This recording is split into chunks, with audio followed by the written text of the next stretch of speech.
Thank you very much. All right, I spent the last 2 days since I've arrived racking my brain how to squeeze a 4-hour presentation into 2 hours. It has not been easy. So I'm going to go through this at a pace, not because I want to confuse you or myself, but I feel like if I leave anything out, I feel like I'm robbing you of valuable content. And, what do you leave out of something that's a work in progress that started out, 8 years ago with a small little presentation and now consists of volumes and volumes of research and discovery that is, I, for one, certainly did not expect to happen to me. So let's kick off. The history of our planet is far more mysterious and stranger than most of us will ever realize. And just by talking to the people here, it becomes very evident. The more people you talk to at this conference, the more evident it becomes. And the interesting thing is that the closer you get to this beautiful blue planet, the more you realize how deeply divided we are as a species. And it's that division, very constructively created division, that is being used against ourselves. And this becomes very evident by the end of my presentation. You'll know exactly what I'm talking about. The great human puzzle. Who are we? Where do we come from? Why are we here? Everyone has asked those questions, the three Holy Trinity questions, if you can call them that. It sounds so simple. We should have all these answers at our fingertips, and yet we can't, define these answers with any kind of confidence, because every time we think we've reached some sort of answer, everything shifts and changes and sends us in a completely different direction. And I normally have a lot more slides here to go into much more detail, but I edited those out. Sound and resonance seem to be the common denominators of religion and creation. No matter how far back you go, no matter how many civilizations you look at, eventually, if you scratch deep enough, that's what you're going to find. Sound, resonance, frequency, but primordially the sound. And it also somehow connects us to opening us to understanding high levels of consciousness. And that becomes very important as we go through this presentation. In Christianity, it's the word. God said, let there be light. Okay, let's not get into the semantics. Yes, that we can define that in very various ways, but let's look at the basic stuff that we're dealing with here. The word. First there was the word. In Hinduism, we got the Om, the primordial creative source. The Egyptians sang the universe into creation. All comes to sound. And it gets more interesting as you look at some of the more bizarre and ancient cultures. And you can see this, how these days of creation and the sound of creation is manifested in some of the symbology used in sacred geometry. For example, Christianity can be very quickly described with sacred geometric principles. And you realize that the creator of the universe is not some guy with a white beard sitting on a cloud. That's just complete fairy tale stuff and very distinct part of the control system of humanity. That division principle plays itself out in that philosophy. 6 aspects of Om, or the Om Mani Padme Hum. You see sound frequencies related to the creation process. And in Egyptology, the 6 aspects of the all-seeing eye of Horus. And when you see this, you realize that we're dealing with sound, 6 resonance ratios, all to do with sound frequencies. So sound plays a very important role, and one of the lesser known statements or thought patterns of Nikola Tesla that a lot of people seem to miss is that Nikola Tesla said that the earth rings like a bell. It's continuously ringing like a bell. And if you know how to use this primordial source sound frequency of Mother Earth, you'll know how to convert it into an unlimited source of energy. And I believe that's what he really did. What he did with it up at the top of the tower remains a mystery to most of us, and we're all trying to emulate that. But I believe that he was talking about the sound of Gaia, an unlimited free source of energy. And this plays a very important part in all of creation, in all ancient cultures, in all the belief systems. And I believe Tesla used this to do whatever he did to create this free energy that we're all trying to emulate. But what is sound? What is sound? Because We think that sound is just something that travels at a finite speed. Well, that's been busted now, because in Tennessee, you studied in Tennessee, didn't you, Brooks? At the Middle State Tennessee University in 2005, there were 3 high school students and 2 undergraduates that proved that sound travels beyond the speed of light. I'm not going to go into that, but that's an interesting thing to contemplate. That's one of the best kept secrets of science and physics. Never made it into the mainstream news bulletins. Sound boils water. This is a guy called Peter Davey in New Zealand. Since 1940, this guy's been boiling water with sound frequency. It's not complicated, because everything has a resonance. Everything in the creation and in physical form has its own fundamental resonant frequencies. If we understand the resonance and the sound behind the resonance, we can do everything. Because if sound created the universe and all things in it, because that was done by God, then we should be able to use sound to do everything else. A 92-year-old Christchurch inventor claims to have come up with a novel way to make a cup of tea. He's invented a contraption that he claims uses the power of sound to boil water. Beverly Lockhart went to investigate. It looks like a desk lamp, is cool to the touch and appears to be doing nothing until it comes into contact with water. 92-year-old former Spitfire pilot Peter Davey claims his invention uses the power of sound to boil water. Yes, they're a bit baffled how it works. Nobody really knows how it works. Davey believes high-frequency sonic vibrations emitted from within the silver bulb cause the water to boil. He says the idea came to him 50 years ago when he noticed different saxophone notes caused different household items to rattle. The mains-powered gizmo has experts intrigued. Never seen anything like it in my life, as they say. Professor Williamson has his doubts about Davey's acoustic theory and suspects there are 2 simple electrodes inside the boiler. It's the conductivity of the water that provides the path for the current and provides the resistance to give the heating. I'm careful that I don't divulge everything. I'm waiting to get a manufacturer that's prepared to put some money into it. And if he does get it on the shelves, he's already got one interested customer. If I saw one in a shop, I'd buy one, because I think they're an interesting little bit of technology. However it is they work. But for now, Davey is savouring his gizmo's success and sticking to his own unique theory on how it works. Beverly Lockhart, 3 News. And in there lies the problem. He's dead. He took his secret to his grave. We will never find out until we go there, try and wrestle it out of his family to share the secret with the rest of the world. I can't believe that in all of the world of science and the the amazing laboratories that we have, there haven't been some scientists that have reverse engineered this or figured this out. Can't be that difficult. It's a resonant harmonic frequency of boiling water. Reverse engineer it. Measure the resonant harmonic frequency of boiling water and build the device. I don't have the laboratory to do it, but I've asked so many people to go out and do it, and no one's done it. But what we learn from this experience is we're here at this conference talking about free energy. I believe free energy means free to the world, not just free that we can suck it out of the vacuum and then sell it to the rest of the world. That's no longer free energy. I believe it's crucial that we start thinking about free energy as when you find it, like this guy, give it to the world for free. Because if you don't, they're going to get to you, they're going to get rid of you, and no one's going to get it. They were waiting. I can imagine what they did when Peter Davey died. They breathed a sigh of relief, say, oh, thank God he's gone. And he was too greedy to tell the world how the simple thing worked. Thank God this human greed gene is so powerful that it prevents people from sharing this beautiful stuff. That's what I have a problem with. So what I urge anyone here at this conference to do, if you do find something like this, a source of free energy, do not keep it to yourself. Do not try and gain from the rest of humanity. Put it on the internet, make videos, put it out as widely as you can, share it for free with the world. It'll come back to you in abundance that you can't imagine. Yes.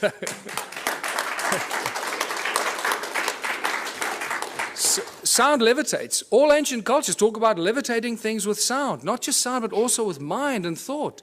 Now, we hear about it all the time, but until you see something being levitated by sound, it's difficult to comprehend. Here's a beautiful example. Most of the stuff exists on YouTube, but we don't go looking for it. So,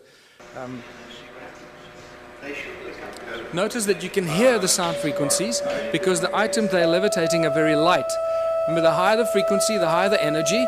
So these polystyrene items are very light, so the frequency is lower frequency that's audible to our ears. So when you're trying to levitate giant blocks, you would need very high frequencies that you can't hear, and then it looks like magic. Also note that the sound source comes from two different sound sources, and it seems to levitate it at the cross point, the crossroad of the sound frequencies. That's what the levitation effect is. This is very important later in my presentation. And the knowledge of the ancient cultures.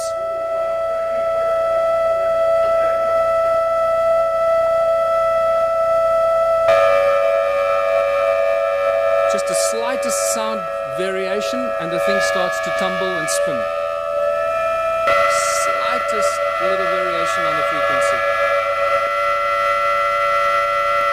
Look where it starts to spin.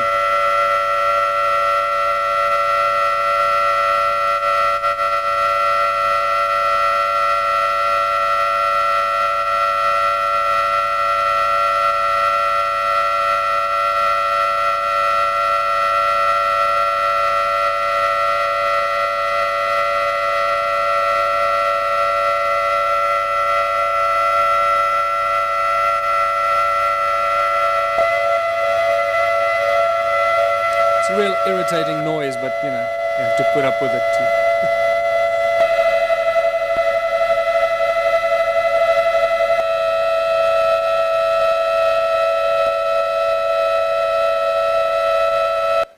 So sound levitates. It's no longer, you know, this fairy tale thing. It really happens. But sound source is also the inspiration for all the religions in the world, the great religions, and the most recognized religious symbols. This is from the guys that developed the cymoscope. I normally show the cymoscope, but lack of time. So look at this 3D bubble that is created as sound. Remember, sound is a three-dimensional thing. From the pop, it goes in all directions. It's not a wave on a piece of paper. It's a three-dimensional effect that keeps amplifying itself and goes on and on and on. Just because you can't hear it anymore doesn't mean it's not necessarily there. So here's a three-dimensional bubble that's created at the sound, but look on the right-hand side at the cross-section of it. What do you see? You start seeing one of the most commonly recognized religious symbols. Why did the religions choose the symbols? Because when you drill right into the middle of this, what seems to be at the very source of sound, the pop, or that moment, instant of pop, this is what you get. Oh boy, do I recognize this interesting symbol. And this is where you realize when the ancient cultures carved these intricate things into rock, they weren't just imagining things. They understood that sound was the source and how sound can create and levitate and manifest shape and form. And that's why they carved hundreds of thousands of these crosses in circles. And not only did they carve it, but it's also recognized by ancient cultures. In southern Africa, it's known as Mabona, the Lord of Light. Lord of Light, sound and light, the creator of all things, the source of all things. And you see this shape repeat itself in some of the most popular religious symbols, like the Coptic and the pagan crosses. You see the sacred geometric patterns imitate themselves in these symbols. It becomes very interesting because now you know where they get the symbols from. It all comes from sound. What does this have to do with ancient civilizations and evolution of consciousness? Well, everything, because the ancient cultures understood this. They understood the process. They understood the source. And they used the source of sound as a source of energy. And this is what my discoveries show in South Africa. The resonating chambers for creation of energy, that's what the pyramids were. Many researchers are starting to reach that conclusion, that they were actually resonating cavities to create huge amounts of energy. And they would have looked something like this. What's also clear to me, the more research I do, especially at the sites in South Africa, realizing that we're dealing with sound and light, that they probably used light to activate some of these sound devices. They were actually resonating chambers, that it was activated by light. And this is why they were aligned with solstices and equinoxes with specific frequencies and energetic alignments of the movement of the sun. They would activate these ancient sites and then bring them to life, something like that. And if you think that's not happening, there's an interesting photograph that is available on the internet of some strange energy forms coming out of the pyramids, taken with some weird lens that shows you energetic frequencies. And this got me very excited because this is directly connected to my discoveries in the stone circles of southern Africa. This is some interesting symmetrical interference patterns that were taken at Stonehenge, which tells us that Stonehenge was not an accidental bunch of, long-haired, loincloth, cavemen that built this with ropes and pulleys. And when you go to Stonehenge, they still have that image on the side of the tunnel as you walk towards Stonehenge. They still show the guys with ropes and pulleys building Stonehenge. It's insane. So it's a very, very advanced device, Stonehenge. And what blew my mind is how old Stonehenge is. This is probably one of the oldest sites on Earth. It's probably more than 1 million years old. Are there any geologists here? Any geologists? Well, most of you are homemade geologists. You're told that that stone there fell over. It was the twin of that stone, and it fell over. Right? They were connected at the top, and it broke when it fell over. Well, there's the break. Okay, now this is sarsen stone. It's very, very hard, one of the hardest stones known to us. There's the break. Does that look like a 5,000-year-old break and erosion? Absolutely not. We're dealing with hundreds of thousands, probably millions of years of erosion to erode about this far. This is not a new structure, people. Stonehenge is extremely old. Your mother will lie to you, your priest will lie to you, but the geology is not going to lie to you. There it is. Do with this what you want.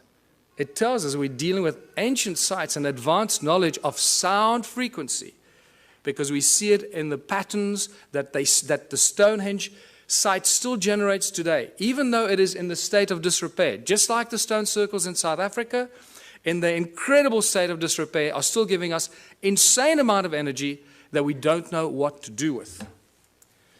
This is another example of how old Stone Age is. That crack was clearly not there when the builders built it. You wouldn't put a lintel up with a crack in it. So we have to assume the crack happened after the event. And look at the erosion around the crack. I mean, this is insane amount of erosion. So, modern day levitator. Southern Florida, this guy called Ed Leeds Cullen in the 20s built this amazing place called Coral Castle.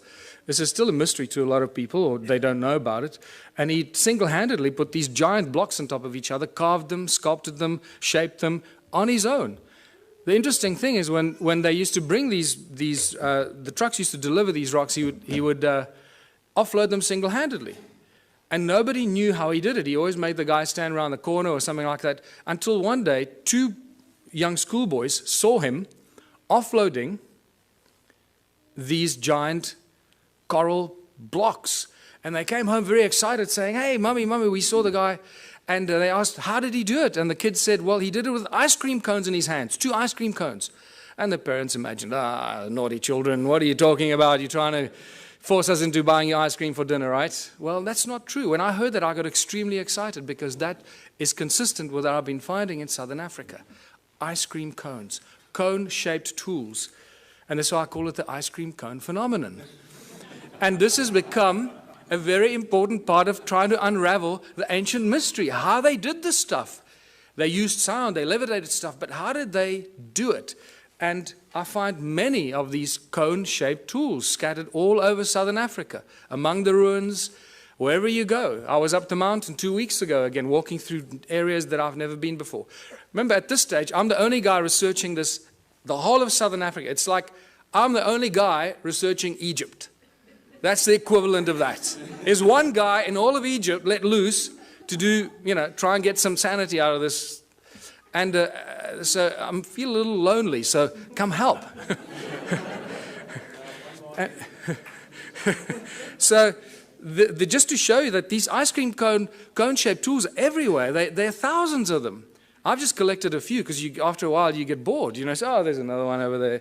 And then you get to the Rosicrucian Museum in the United States, and guess what I find? These cone-shaped tools on display with Sumerian writing on it, Sumerian cuneiform writing on it, commemorating the building of the temples in Sumer. They were then stored in the walls and hidden in secret chambers in the walls that were retrieved from the secret chambers in the walls. Now they're on display in the United States. Cone-shaped tools commemorating the building of the temples in Sumer. the plot thickens, doesn't it? So let's go back to South Africa, or Southern Africa. The current belief system is that Southern Africa was a sparsely populated part of the world with only a few inhabitants up to about 1,000 years ago. And they tell you about maybe 5,000 people, maximum 10,000 people, hunter-gatherers running around, shooting a buck here, shooting a buck there.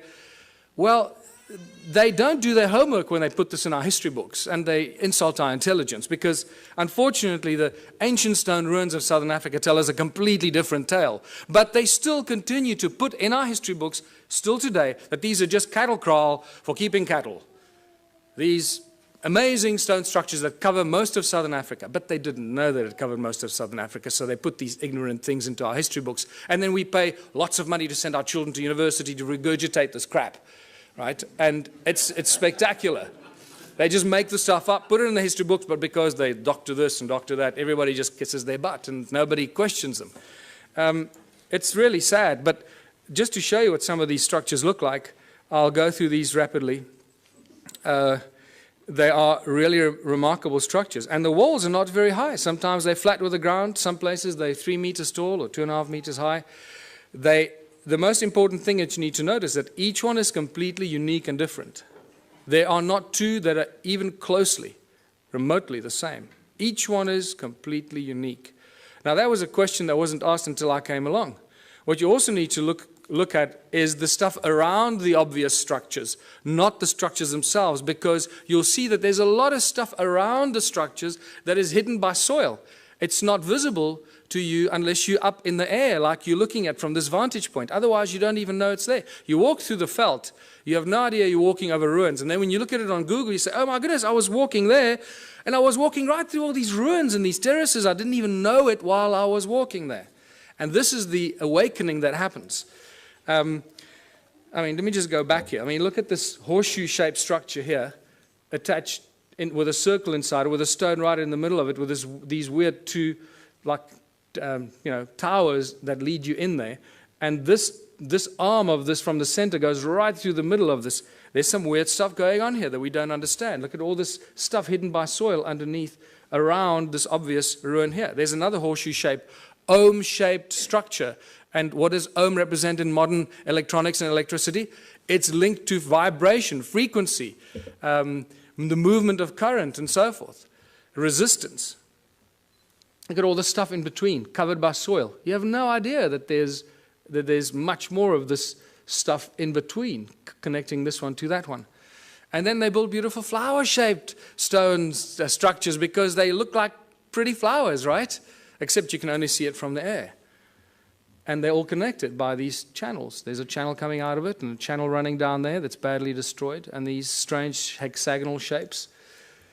What is activity all about in Southern Africa? Always about gold. Don't you ever forget it. Always about gold. And remember, it's not the obsession of humans with gold, it's the God's obsession with gold. In Genesis 2, when Adam was alone on earth, Eve had not yet been fashioned from his rib. God comes to Adam and says, hey buddy, there's a place called Havilah.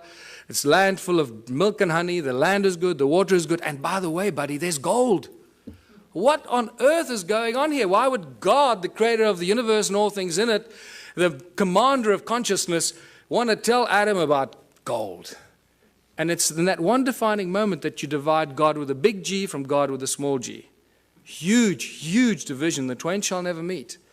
And the Bible and ancient texts seem to be, especially the Bible, is constantly crossing those lines. What I find fascinating, scholars that have been studying the Bible for 30 years, their entire life, still keep crossing that line. God with a big G, God with a small g. The Elohim is a plural. The Elohim and the Anunnaki are the same beings, and I'll show you why. We've got conclusive evidence that the Anunnaki and the Elohim were the gods of the Bible, the gods with a small g, the malicious, malevolent beings that were after gold. The divine creator of all things does not want gold. He doesn't take credit cards, and he doesn't use money. And we'll get to that. The ancient history of Southern Africa is all about gold. You can't, the whole Monomotapa kingdom that was attacked by everybody from the north, and they could never be overthrown, the golden kings of Monomotapa. Fascinating story. Not many people are even aware of it. What do other ancient cultures or other ancient texts tell us? Well, the Sumerian tablets tell us in great detail about the Anunnaki. And all the great biblical stories are first found in the Sumerian tablets in much greater detail. And when they, like the creation of Eve from Adam's rib, is reduced to 2 lines in the Bible. In the Sumerian tablets, it's a whole chapter on it, how it happened, how they put Adam into a deep sleep, and blah, blah, blah. It's phenomenal information. But so what we do know is that a lot of the stories in the Sumerian tablets are translated into the Bible much later and abused or used for abuse against humanity. Work in the Abzu is the constant reference in the Sumerian tablets. Abzu has been given many names, but its primary sort of reference is always linked with gold. This is Abzu is where the gold came from, and there's some great references from Sitchin's work where the landmass, the shape of a heart was given, in the lower parts thereof golden veins from the earth's innards were abundant. Abzu, of gold the birthplace, Ea to the region the name gave.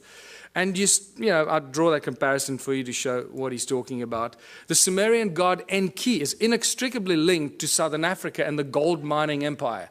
And in my longer presentations, I go into more detail why I say this, but it's just overwhelming. It keeps coming in waves and waves, how Enki is linked to Southern Africa and the gold mining empire that he set up there some 400,000 years ago. Now, Enki is not unknown in African ancient history. Creator Mutwa told me that Enki is known as Enkai, the creator of the human race. Just to throw that at you. And it gets weirder and weirder the deeper you go into this. And then Enki decides to create a species because they needed help to get the gold out of the mine. You can't just use machines. Machines break. And it's much easier to clone a species and train them and let them do this stuff, because if they die or get sick, then you just replace them. It's better than building machines. They just breed on their own. Look what they've done. 7 billion. Great breeders, these machines, these slaves. Let us create a Lulu, a primitive worker. The hardship work to take over. Let the being, the toil of the Anunnaki carry on his back. Tells us very clearly what these guys were up to down there. Planning to create the Adam, Adamu. A primitive worker shall be created. Our command will he understand. Our tools he will handle. To the Anunnaki in the Abzu relief shall come. So we know that the Anunnaki were in the Abzu. They were doing something. They needed relief. And for this they needed a slave, and they cloned it. And boy, did they do a good job. This is fantastic reference to Enki's house, his mines, and his technology. In the midst of the Abzu, to a place of pure waters, Enki betook himself. In that land, a place of deepness he determined for the heroes into the earth's bowels to descend. Before they cloned the slaves or the human race, they referred to the Anunnaki who were doing the gold mining as the heroes, because they were doing the hard work in the gold mines. So for the heroes into earth's bowels to descend. The earth splitter that Enki established. Now I'm going to show you the earth splitter because this is one of my discoveries in South Africa. Therewith in the earth a gash to make, by way of tunnels, earth's innards to reach, the golden veins to uncover. Boy, now that we found the physical evidence in South Africa and Zimbabwe, mostly, suddenly Sitchin's work becomes like poetry, because we can point to what he's referring to. We've got the physical evidence for which he's often undergone a lot of criticism, Oh, he's making this stuff up. Well, anyone who's still a naysayer about Sitchin's work, wake up. We got the physical evidence. It's there in beyond believable abundance. Is there a ruin or a settlement that could be linked to Enki? Absolutely. And this is Great Zimbabwe, the greatest ruin in southern Africa. It has to be the biggest, right? This is just a spectacular place. And just to show you, some of the walls are 10 meters high and 6 meters wide. Great Zimbabwe is a spectacular sight. And it has got Enki's energetic imprint all over it. Any of you that do energetic work, go and look at it. You're not going to believe your eyes. What's so special about the ruins in southern Africa? Well, they're very special cattle kraal for very special cattle, because this is probably where the word holy cow comes from. Because most of these cattle kraal are built aligned to the sun and the stars and the equinoxes and the solstices, and wow, they went to a lot of trouble for these cattle, didn't they? And the sacred geometry, and you start seeing how sacred geometric principles just jump out of it, out of these structures, and you realize, hold on, this is not just somebody building things, to pass time. And clearly this was easy to these people, because every single one of these ruins that is measured, and this is all Jan Heine's original pioneering work for which you'll always be remembered, because every ruin that he's measured so far turns out to have these very intricate alignments. And this is spectacular. And you'll understand why this is so spectacular when you realize how many of these ruins there are. These, look at this, they're perfect, and you draw a circle over there, which doesn't look like it's real. But when you extrapolate that flat line into the circle, you get a perfect hexagon. When you start joining the corners of the hexagon, look how it touches the inner circle perfectly. This is not accidental, people. This takes real exact science and understanding. There you go. So these structures down there are not just simplistic structures. They carry huge amounts of energy. And important to note that there are no doors or entrances. This is an important thing that you find in some of the archaeological reports, and they say, oh, there are no doors and entrances, and then they forget about it. And then they tell you, it was probably built by a migrating group of 15 to 20 people, and they built it. And you say, hold on, you just told me there are no doors and entrances, and now you're telling me that it was built by people as a dwelling. So what's going on here? What are we dealing with here? And you don't get intelligent answers from the so-called authorities on this. And agricultural terraces. Thousands of kilometers of agricultural terraces. In fact, more than 450,000 square kilometers of agricultural terraces in a sparsely populated part of the world. Who built these terraces? What were they planting in these terraces? What's going on here? It doesn't fit. It doesn't match. Terraces are everywhere. When you start looking and opening your eyes, mountains are covered by these terraces. This is in Botswana. This is in Lesotho. There are terraces up some of the most incredible steep mountain sides that don't make any sense. In fact, if you go into Google Earth and you look at Lesotho, I challenge you to find any part of Lesotho without terraces. It's actually quite incredible. There are just terraces everywhere. And there's just been no people down there to build these terraces, so where do they come from? This is one of the greatest examples, because you can see the channels that link them, the circles and the terraces, all one giant grid. Nothing stands alone. Remember I told you, look at around the circles, the stuff hidden by the soil, because there are no standalone circles. They're all part of a giant grid, a huge grid. No standalone, all connected by these weird channels that are clever people at university call roads to drive the cattle on. This is why these roads are there, because they were built because the people 200 years ago built them to drive their cattle on. And that's as far back as they go. Maybe 400 years ago, that's it. This is just spectacular. This is right up the road from where I live. So when I leave my house and I go walking in the mountains, this is what I walk in these places. And it's rather silly. So I take a lot of photographs and I write a whole bunch of stuff, and then I come talk to people like you, and I feel like I'm, alone, lost in the world. Ancient roads and channels run for hundreds of miles. Notice, circle, channel, and the extrapolation or the extension of the circle that looks like a giant spider's web. And it's these giant spider's web that turn into these agricultural terraces. And there's a very specific reason why this is all connected, which you'll understand soon. Look at these archaeological drawings from 1939, clearly showing us that there are no doors and entrances, and these circles are all connected like a bunch of grapes. And then they don't make any more comments about it, they just leave it. The roads link every stone circle. There's the road there. It's very, very badly eroded, as you can see. Most of the times you don't even know you're walking on these ruins. Over there at the bottom, it used to connect in there, but that looks like water washed it away at some stage. Look at this linking into these strange hexagonal things. There's not enough time to talk about that, but there's spectacular information about what was going on there. And there's ruins there and there, but they're just covered by soil. This is a beautiful example of a channel running into with all the stuff around it. The spider's web effect. Look at this. Now imagine most of southern Africa looking like this a long, long time ago. And these are all cattle kraal, as I said, built for special cattle. There were a lot of cattle. Boy, they were just, I don't know where the people were, but there are a lot of cattle. Hey, maybe...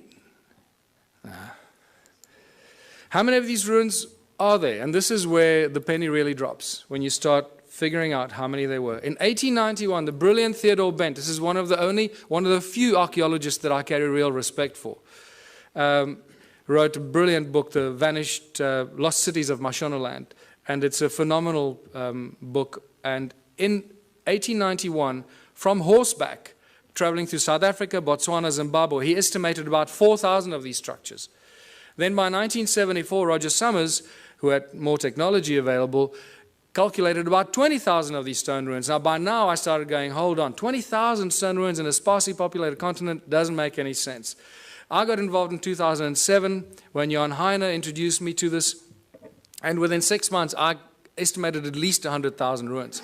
So I thought, well, before I release Temples of the African Gods, I can't just thumbsuck the stuff. Let me have some sort of at least scientific argument for this. So I started counting. I used Google and aerial shots and just started counting, and extrapolating, getting averages per hectare, per square kilometer, per larger area. And I went all over southern Africa and found these densely clustered areas and got averages. And some of the aerial photographs looks like, there's circles here. When you look closer at it, when you study this, you see how connected they were. This is all over southern Africa. Some of them are in the Transvaal or in Gauteng, what used to be the Transvaal, in Mpumalanga, in the Orange Free State. There's some in Natal, KZN. I just found some in KZN 2 weeks ago when I traveled to KZN. And I hadn't found any before. So wherever you go, you find more ruins. Zimbabwe, Botswana, as I mentioned. And this one I'll be talking about again. This is near a town called Bronkhorstspruit, very strange looking structures. This is again close to my house. And this is south of Johannesburg. There are thousands and thousands of these south of Johannesburg, and they think they discovered gold there in the late 1800s. And this is just spectacular. It's the density of these. This is other side of Rustenburg, where I grew up near the platinum mines on the way to Botswana. This runs about 5 by 5 kilometers, and it's just dense like this. It's ridiculous. And this is back near where I live, just to show you the circles with the channels connecting them and the terraces. And by the time I finished counting, getting all these averages, I found out there were more than 10 million of these. So forget 4,000 and 20,000 and 100,000, more than 10 million of these. In fact, I can now tell you categorically it's probably closer to 20 million of these. And we'll be surprised if there aren't more. It's spectacular. We're dealing with the largest and most mysterious ancient civilization on earth that no one's paid any attention to until now. What happened to them? What happened to 10 million stone structures and the people? Forget the stone structures. We've got evidence of those. Where are the bones? Where are the dead people? There's nothing. Not a trace of who occupied these. Isn't that more mysterious in itself? That for an extended period of, I'll show you, about 280,000 years, people lived and worked here. Then no fossil remains of these people. What on earth went on here? This is where you start listening to people like Drunvalo Melchizedek, when he says that, human populations have been evacuated and moved from one planet to another. You go, well, hold on, suddenly that makes a little bit more sense than anything else. Because we should have found bones. There's been a lot of digging, mining, and there should be bones everywhere. Farmers building houses. So what happened to them? This is where the Sumerian tablets become very important. And the King's List, I'm going to come back to this, because in the two King's Lists that give us exactly the same story. They give us the names of 8 kings that ruled for about between 220 and 241,000 years. The names of the kings are the same. The places they ruled are exactly the same. The dates vary a little bit. So you've got to allow some mistakes in translation. But the names and places remain the same. This is very, very interesting. But what this tells us is 2 very important things that I'm going to come back to later. And this is a repetitive theme in the Sumerian text. Is after the kingship descended from heaven to earth, after kingship was lowered to earth from heaven. Okay, to us it doesn't make any sense. Oh, we think it's some crap made up by the ancient people because they were all stupid, right? And then it tells us who these kings were and how long they lived. And you can clearly see that they weren't human, because they lived and ruled for 36,000 years, 64,000 years, 28,000 years. And then a very important thing that it tells us, a very important statement from these 2 kings lists. And then the flood swept over. So two very important things, three important things. That kingship was lowered to earth from heaven. Somebody up there decided that they were going to appoint some kings on earth, some priest kings. That changes all of human history. It tells us that they ruled for an extended period of time, and then the flood came. So we seem to have a history, a chronology of human history until the flood. Prior to this, or until now, we know very little about what happened before the flood. And this is very important. So I believe that when they say the flood came, that's what destroyed these ruins. Some 12 to 13,000 years ago, the so-called Great Flood that there's not much argument about in geologic and archaeological circles. And you can see the sedimentation. That's why most of these ruins are not visible. Most of them are covered by soil. They're hidden from us. And wherever there's stone circles, there are gold mines. You can't get away from it. More than 75,000 gold mines have been found between 2005 and 2010 in a geological survey just around the little town of Leidenburg in the Mpumalanga province. 75,000 gold mines. In the 30s, I've got two distinct, separate reports from two separate miners that mined in the province of Limpopo, northern South Africa, that found mysterious mine shafts, tunnels like this, at about 100 feet down while they were mining gold. Remain unexplained. Tools and artifacts were confiscated by the authorities, never to be returned. In the 1990s, De Beers found a mine shaft 22,000 feet deep that scared them.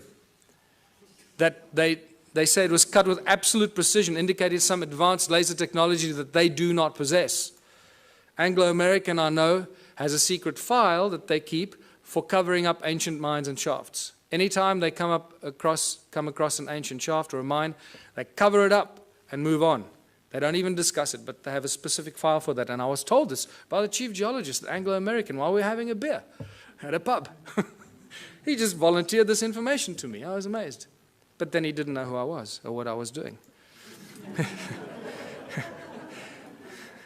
Sneaky bastard. What kind of stone are we dealing with here?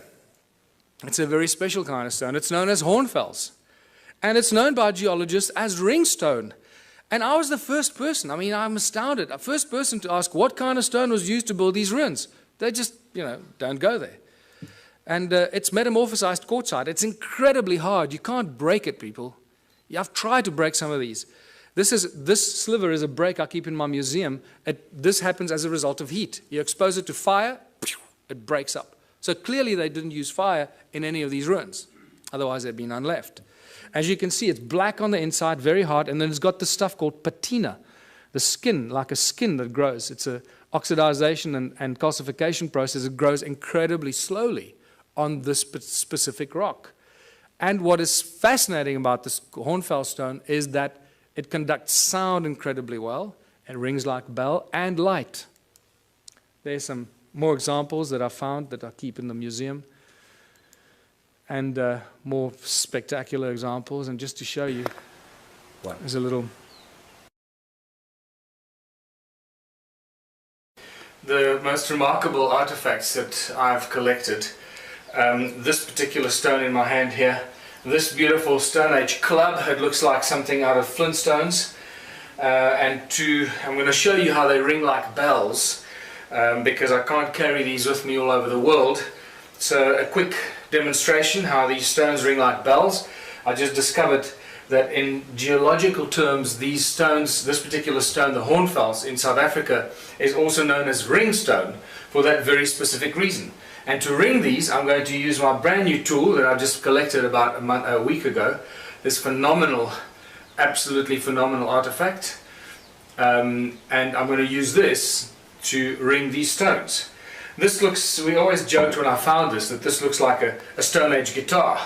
And it's pretty much like that, And I'm going to show you that it is very closely related to a musical instrument in ancient times for very specific reasons. Now you might think that the stone shape is just accidental and that it broke off or something. You'd be mistaken, because I've collected probably about 4 or 5 stones that are very, very similar in shape, very similar carving structure. There's broad base here and then down to a narrow tip, and somebody removed this particular piece of the stone over there for specific reasons, as you will hear, which I'll ring a little bit more. They ring like bells. But it's also important to note that you cannot carve or chip this stone. it will splinter and fragment, and it will not be chipped or carved. Okay, so these shapes that we see here must have been molded in some way, and molded for specific acoustic properties. And this is why. You've got to hold it a very specific way to make as little contact as possible to get it to ring and resonate at its optimum. Now remember, it's also covered in patina, the skin of the rock, this brown reddish color that covers the rock, that is no longer the original black or charcoal color, the original color of the metamorphosized quartzite that's underneath. And that's how it rings.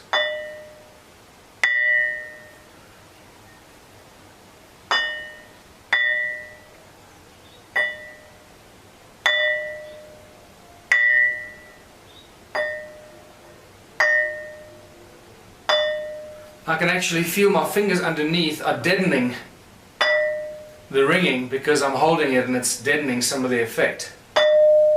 There we go. That's better. That's what you want.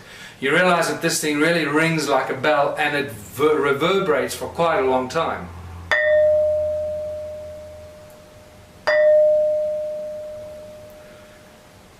Alright, and now to show you that this is not the only one, here's the other one. The Stone Age Club. And I drove over this myself a few times, driving up the mountain of the forest road, and eventually I stopped and picked it up because I realized this is one of the most remarkable tools that you will ever find, and thank God I did.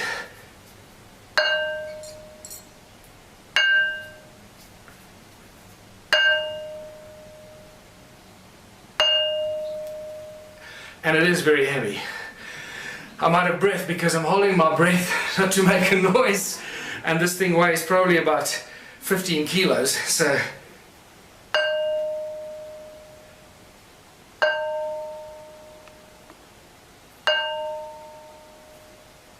and there you go. Demonstration how these stones ring like bells, and they were used in all kinds of ways and fashions, just like the Ankh, to create specific vibrational frequencies and specific notes to use as a form and a source of energy. And just to remind you, metamorphosized quartzite is full of what? So we can talk about this later when we start getting into the consciousness principles. What are we really dealing with here? And what do these ancient sites contain? How much information is actually stored in these ancient sites? Yes? Just a quick question. With the stones there, I noticed that the frequency was the same. It seemed to be the same note. Did you actually ever try and measure the exact frequency? Yes, we did. We measured... Well, not those two. I haven't tested those two.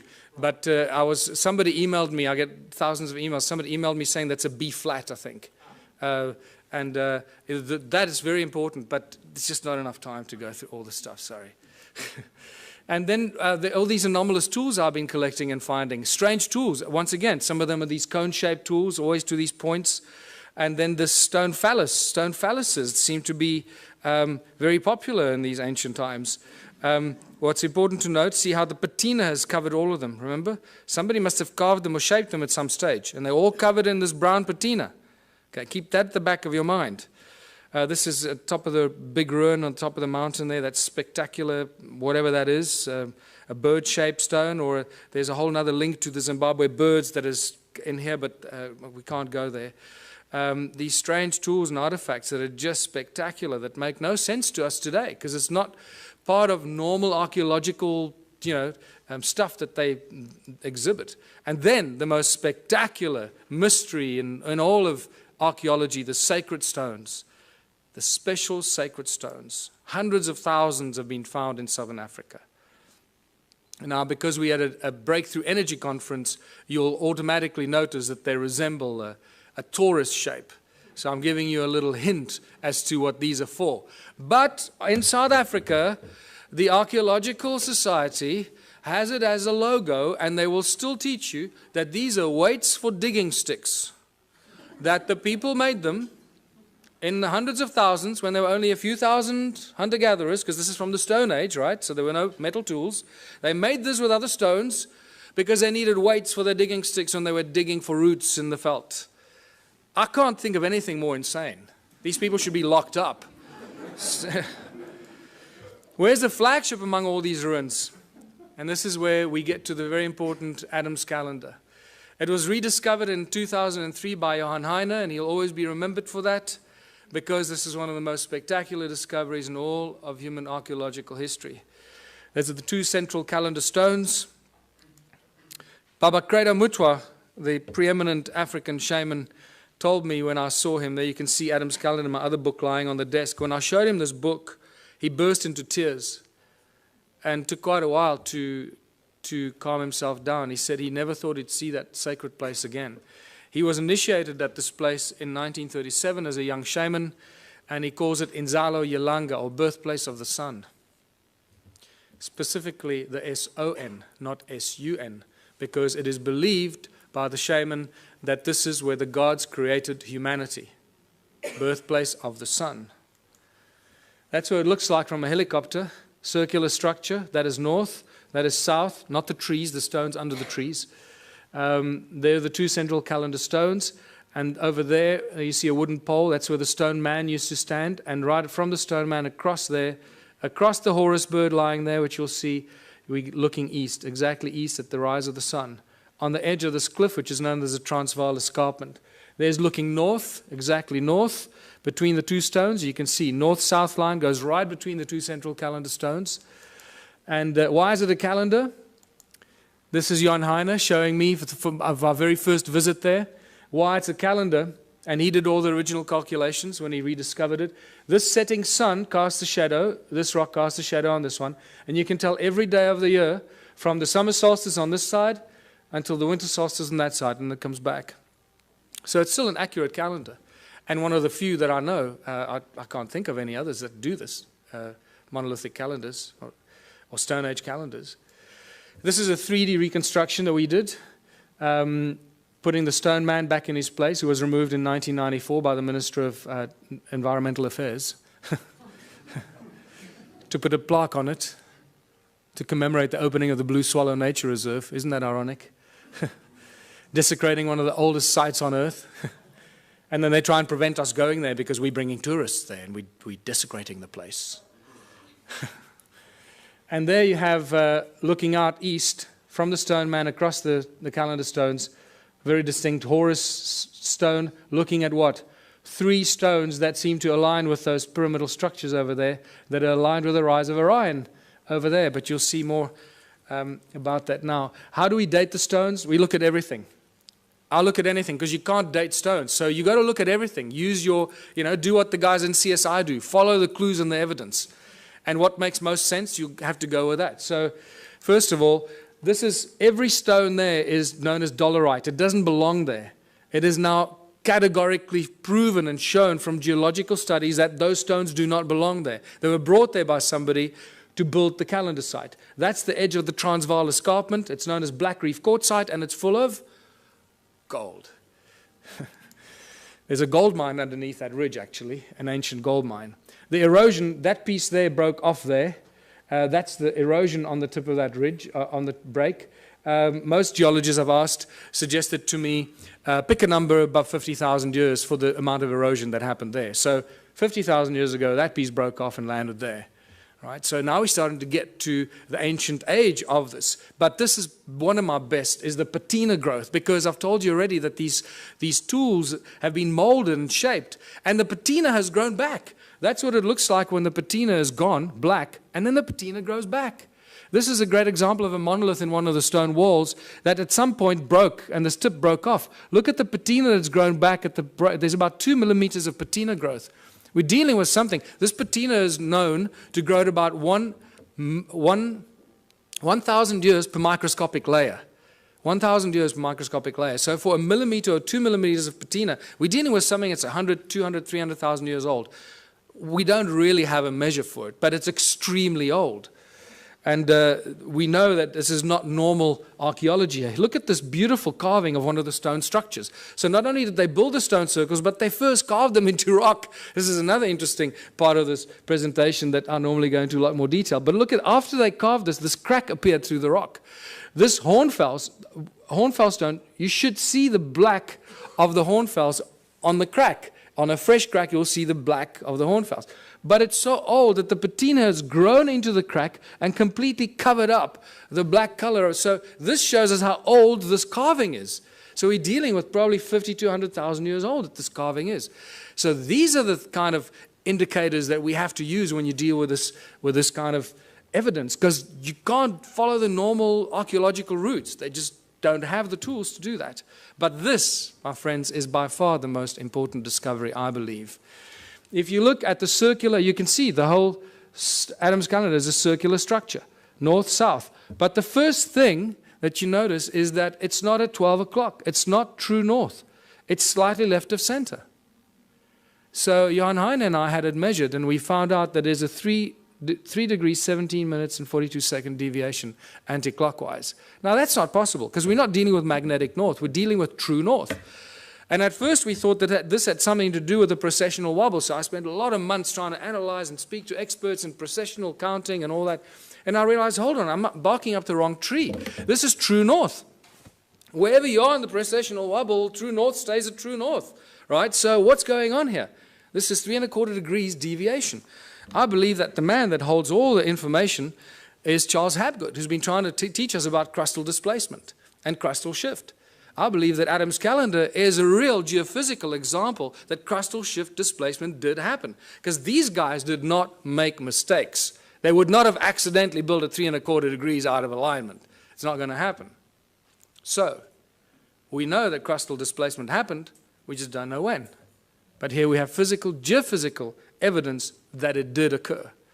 And then obviously the Orion connection. You can't get away from the Orion connection. All ancient cultures do it. I've mentioned it already, those three. There's your Horus stone, and look at that distinctly carved rock there. Those three, if you lift them up, they align precisely with the rise of Orion's belt when it was flat on the horizon. I've had 2 separate calculations done by 2 separate astronomers. Both of those will be wrong, because none of them took into account that 3 1/4 degree misalignment. So, but it just shows you that their calculations are really, really old. That's really interesting. I didn't cross-examine on them. And just to show you this beautiful Horus stone, I discovered that one morning when I went there with another guy very, very early when I started doing this exploration. And that stone was covered by soil. So we couldn't see. I didn't know that it was actually a Horus or a bird-shaped stone. But then when I moved the soil away from about there, suddenly this beautiful head and nose appeared. It doesn't look like much from here, but there's nothing to stand on to take photographs. You know, if I take one step backwards that way, I fall off the edge of the cliff. So, and there you go. It's about 3.5 meters tall. There's a fat belly there that you can't see on this angle. And the nose is broken off. It's probably maybe another foot there they would have extended. If you lift it up, there you go. Reconstructed. Adam's calendar. When I called it Adam's calendar, I had no idea how close to the truth it was. This is where humanity was created according to ancient African culture, where the Anunnaki artificially, genetically created the Adamu, the human species that we all belong to in various forms and shapes. And then we get to the discovering of the pyramids. The mystery just, gets better and better. Look at that.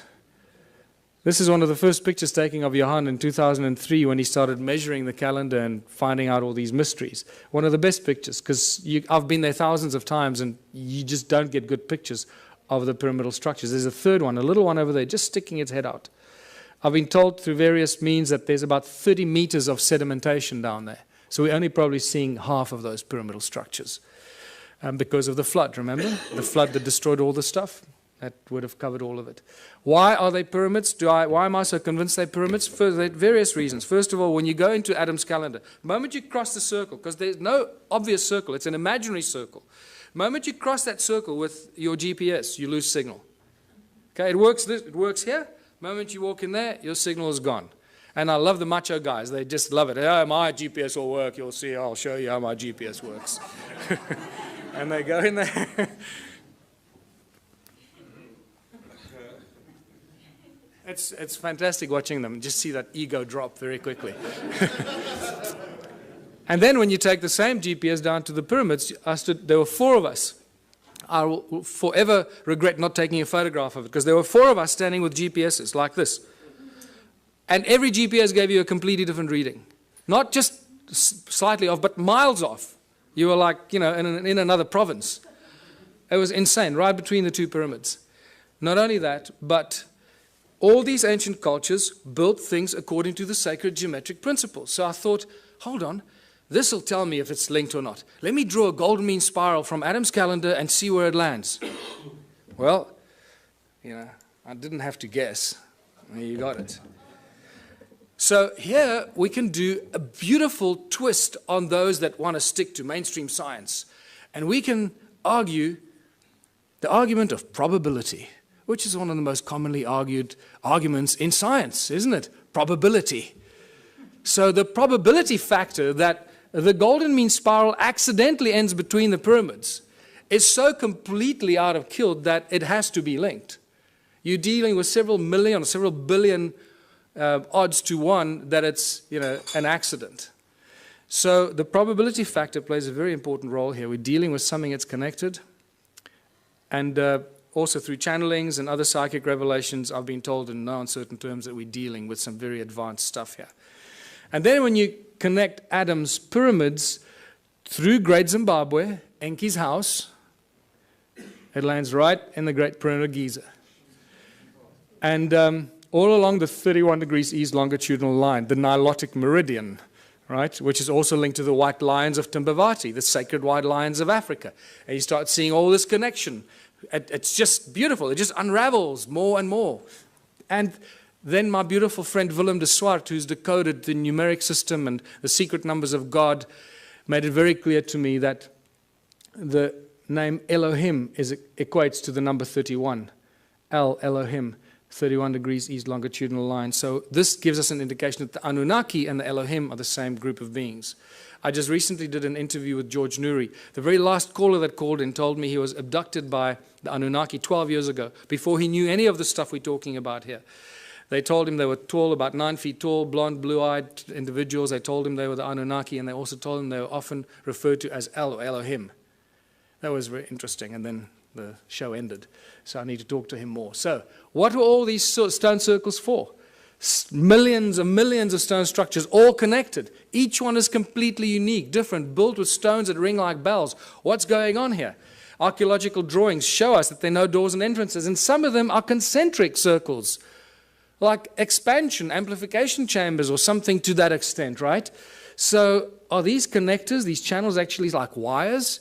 Absolutely. So let's go back to what Nikola Tesla said. He said the earth rings like a bell and it's an inexhaustible source of energy if you know how to use the sound frequency of Gaia. And I believe that this is what it is. The cymatic patterns remind us of what we're looking at. The shape of Om. This is the shape of sand on a metal plate. That's what you'll find. So what we're looking at here is cymatic patterns from Earth. Each one of these stone circles just simply represents the cymatic freak or the shape of the sound of Gaia at that particular point. And this is why they connected. So they created one huge energetic field. There's one example. There's Hans Jenny's photograph, the circle in the middle and the spider's web effect outwards, the circle in the middle, spider's web effect outwards, except these were connected so they could share the energy they suck out of Mother Earth. And but how much energy could these structures create? For this, we got to go to 1944 and Japan, when they were developing the death ray with which they were going to smite the Allied army. But unfortunately, they got nuked, so they never got to use the death ray. But one of the things that I found out is that at the core of this death ray was a thing that they used called a magnetron, a resonant cavity magnetron.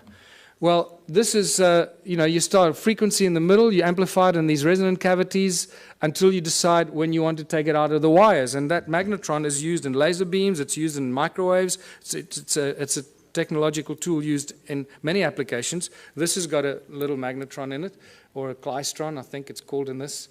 And then it goes through what? It goes through a crystal to focus the light. Right? So if you're working with light, you need to use crystal because it lets the light go through it. Right? So I believe that this magnetron was used. There you go. If a magnetron a few centimeters in diameter could fry the Allied army, how much energy can a magnetron 22 meters in diameter create? Huge amounts of energy. In fact, I was made aware that it's this structure that was probably responsible for the destruction of Atlantis, because they didn't quite know how to use it and it got out of control. So I believe when you read those translations of Sitchin, where he says Enki built the earth splitter with which in the earth a gash to make, I believe this is the earth splitter or something like that, creating huge amounts of energy, putting it into the giant grid, giant energy grid that connected all these stone structures in southern Africa. And that's really what it was. Everything was linked to the mining of gold. None of these were dwellings, people. We're dealing with a giant energy and work grid for the extraction and the mining and the processing of gold. And then get to the measuring of these stone structures. And I found a guy who had a very interesting device that he measured without me, and then I came back from America and I heard that he went and measured these. I called him back. I said, I want to go back and do it with you. So I went with him, and he used to work in the satellite industry for Centec. Interesting guy. And the measurements that he showed me were just mind-blowing. Electromagnetic waves, either horizontal or vertical, coming out of the ground into the sky. Sound frequencies in hertz, the loudness in decibels, and also what he calls the heat signature. The heat signature that he explained to me, he measures up to, it's the average temperature of the ground below the soil, below the surface, down to about 300 meters. He's got all kinds of ways that he calculates this. I can't explain to you exactly how he does this, but I asked him several questions to cross-examine him to see if he was not, making it up, and it stayed constant. So I believe that he does have a system to work this out. This is what he measured. The outside, the heat signature anywhere outside here is 5.5 degrees Celsius at the surface of the ground. The moment you move the device in there, it shoots up to 29 degrees. So it's 5.5 degrees, 29 degrees. 5.5 degrees, 20. There's no scientific explanation for that we have right now. You go in there, it goes up to 33 degrees. 5.5 degrees, 33 degrees in the middle.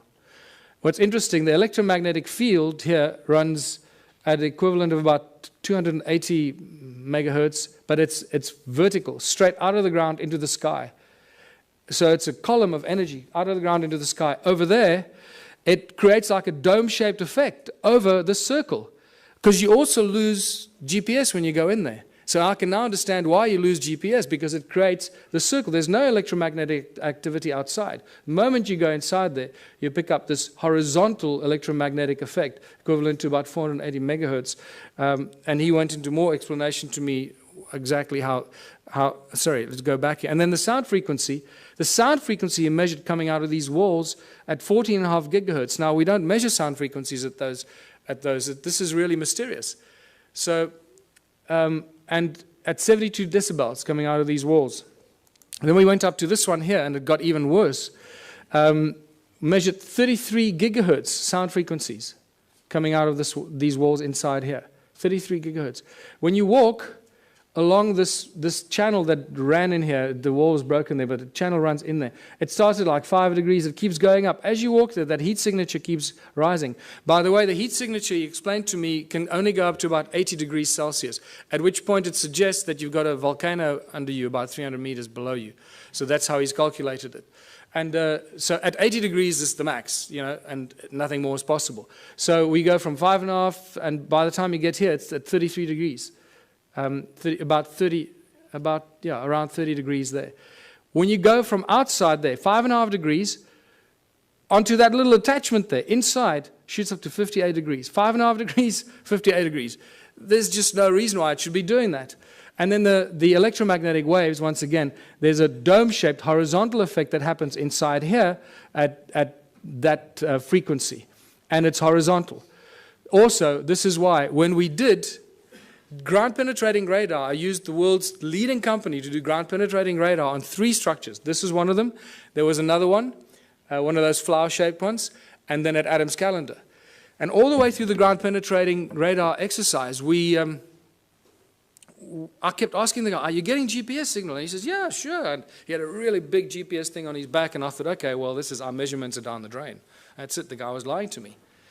And then I waited after working like a dog for a whole long weekend, because to do this GPR is not easy. The GPR devices are not meant for rocky terrain. You've got to drag this big box and up the rocks and down the rocks. And I had to do the dragging. So I worked my butt off for the whole weekend expecting some results. So, a week goes by and I phone the guys in Joburg and I say, have you got any results for me? I'm dying to see the results. And they say, yeah, no, we've got some problems with, I'll get back to you. A month goes by, nothing. 3 months go. Eventually I said, just tell me what's going on. He says, look, we got real problems with the GPS. Everything is just completely scrambled. I don't know what happened. I'm really, really sorry. But it's just like complete garbage. This has never happened to us before. So I went, don't worry, it's okay. You made me the happiest guy in the world. Because now I know that our measurement's accurate. It looks like you're getting a reading, but you're getting garbage. So when they put it in the computer nearly blew up. It said, sorry, buddy, I don't like what you're feeding me. And then we get to Adam's calendar, and everything we know, or we think we know, just flies out the window. There's the imaginary circle once again. And as you approach it, the heat signature is at 9.5 degrees. It's a little higher than the other places. As you cross that imaginary circle, remember there's no wall. So 9.5 degrees, as you cross in there, it shoots up to 77 degrees. 9.5, 77 degrees.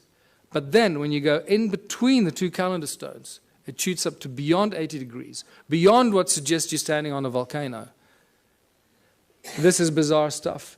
Is it the human that enters there that makes the change? Or if you leave a thermometer in there, is it the temperature? It's not a thermometer. No, this is special calculation. It's a heat signature. It's not the temperature of the ground. Okay, so it's the average temperature that he explained to me, about 300 meters below the surface. Going up in temperature, suggesting that at about 80 degrees, that heat signature would equate to a volcano, volcanic activity. And then we measured the sound frequency, first of all. Once again, nothing outside. And then as you cross that imaginary circle inside, it shoots up to beyond 375 gigahertz. This is sound frequency. Now, I've never heard of anything before measuring sound frequency at these frequencies. In fact, I've had several people argue with me that sound doesn't exist at those frequencies. I say, oh, well, it just disappears. What happens to sound? It just disappears because we can't hear it. So there's an interesting debate to be had there with some of the brainy people out there. 375 gigahertz sound frequency. That's insane. That's ridiculous. But then the electromagnetic fields become very important in this discovery, because as you cross in there, it shoots up to 1700 megahertz, equivalent electromagnetic activity, horizontally, creating a dome-shaped effect. Again, this is why the GPS doesn't work inside there.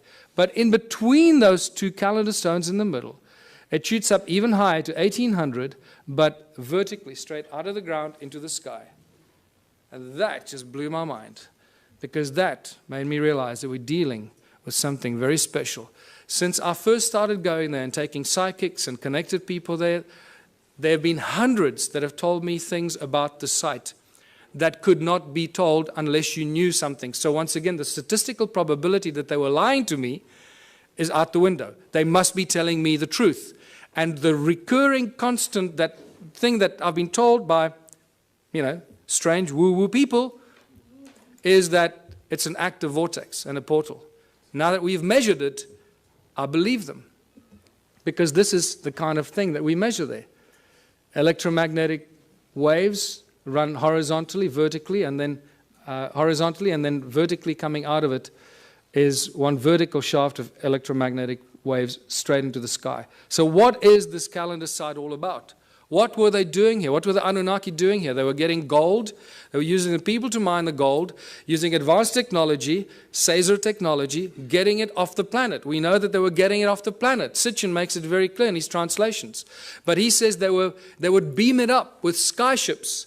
I think he was very, very close to the truth, except the word skyships was misinterpreted in his translations. It wasn't skyships. It was a contraption like Adam's calendar.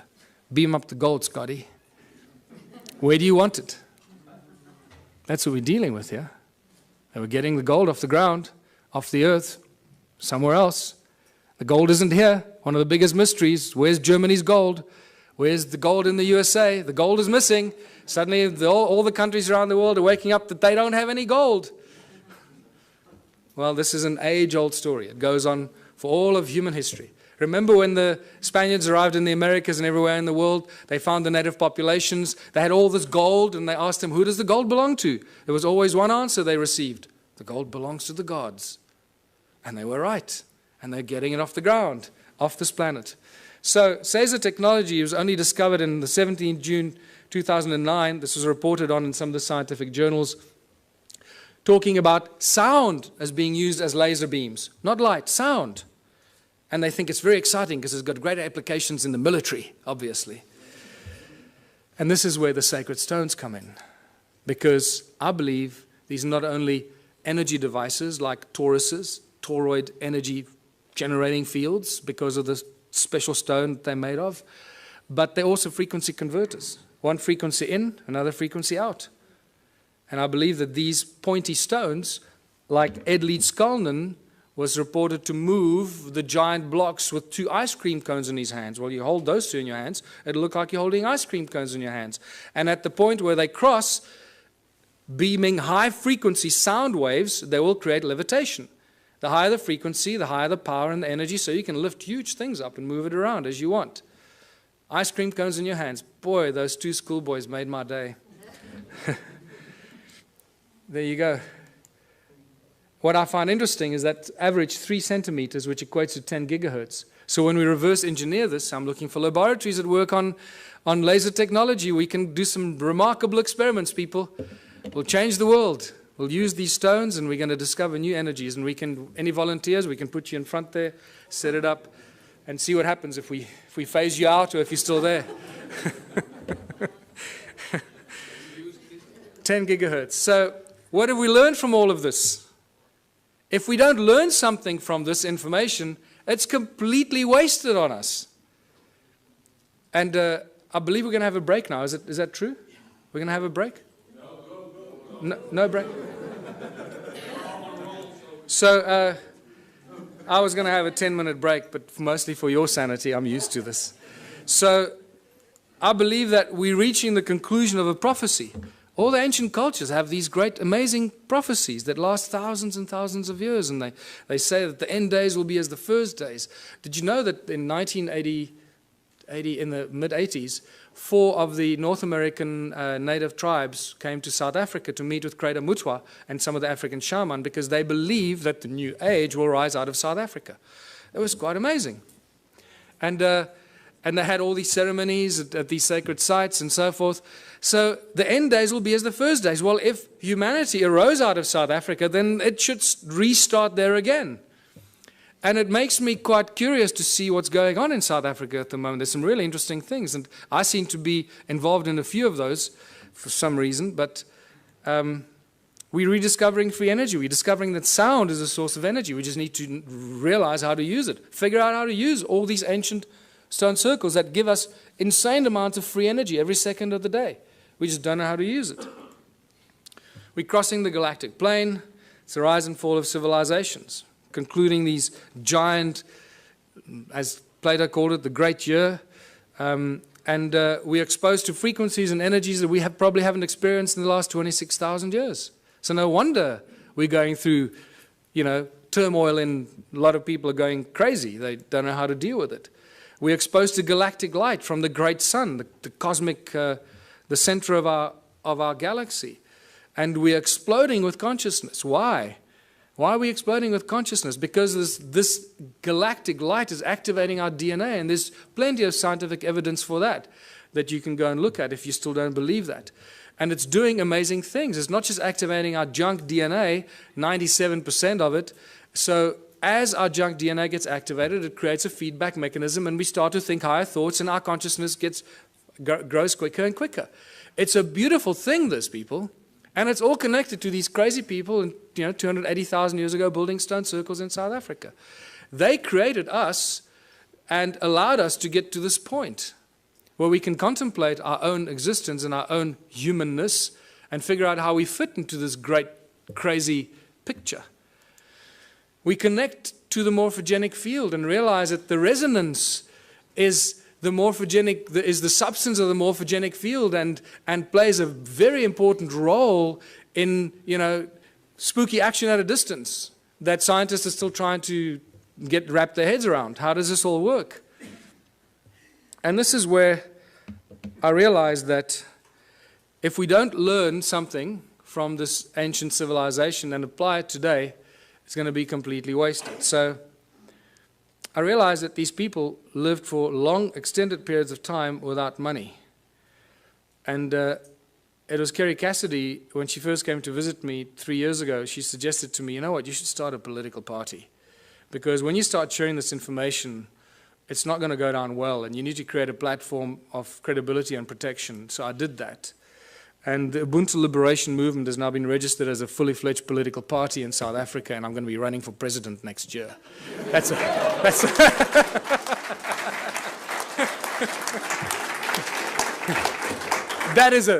the funniest thing I've ever heard. But it's true.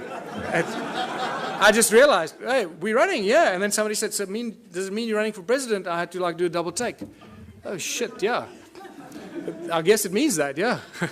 We're just trying to cause trouble. We're just trying to inject the virus into the organism, but it has some really spectacular side effects or things that we have to do. So we are all born on this beautiful planet, and we're all born free. And yet, we cannot move around freely. We cannot live where we choose to. We have to follow rules and laws that we didn't agree to when we were born. We have to work to pay taxes and to earn this thing called money. We didn't agree to that either when we were born. We didn't agree to be given a number and be treated like a corporation. We are living, breathing human beings. We're not numbers of infinite soul and flesh and blood. And yet that's not how we're being treated. The restrictions on humanity are endless, and they're getting worse by the day. The current situation is very simple. Every socio-political system has failed us. This is why we're in this mess. Otherwise, we wouldn't be talking about this stuff, right? If it was hunky-dory. Humans everywhere live in misery. There seems to be no happy outcome to the political and economic mess of the planet. Every year, every month, it gets worse. More poverty, more hunger, more homelessness, more misery.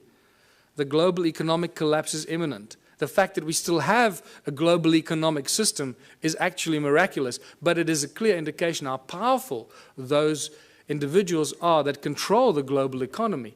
They have infinite power as it is now. Only us, only we can do something about it. And there's some simple things that we can do about it to change everything about our lives and how we continue living as living, breathing human beings and not numbers and corporations or fictional entities. 1/3 of the world's food goes to waste. This is spectacular. What kind of creatures have we become that we deny 1/3 of the global population food because they don't have money?